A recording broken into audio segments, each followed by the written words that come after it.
Hello everyone, welcome back to another night study mini vlog. তো আজকের office থেকে এসে গরমা গরম কফি বানিয়ে জিভ পুড়িয়ে বসলাম পড়তে বসতে।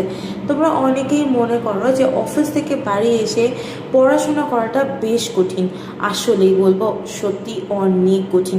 বাট হ্যাঁ, আগের মতো যখন কলেজে পড়তাম তখন যেই রকম জিনিসগুলোকে ভাবতাম এখন সেগুলো ভাবি না।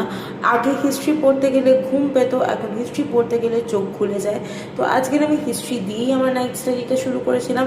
মোটামুটি 7 দিন হলো আমি একটা টপিক নিয়ে বসে আছি, দ্যাট ইজ বুদ্ধিজম। আর আজকে ভেবেছি যে করেই হোক এটাকে আমি কমপ্লিট করব। দিনে মোটামুটি আমি পড়ার জন্য সময় পাই ধরে বেঁচে 1 থেকে 2 ঘন্টা, সেটাও রিল দেখতে দেখতে কাটিয়ে দিই বেশিরভাগ দিন। আজকের অনেক ডিটারমিনেশন নিয়ে বসেছিলাম, তাই সেই ডিটারমিনেশনের ফল হিসেবে বুদ্ধিজমটা ফাইনালি কমপ্লিট করতে পেরেছি। আর সঙ্গে করলাম এই ভিডিওটাও। ভালো লাগলে সাবস্ক্রাইব করতে ভুলো না।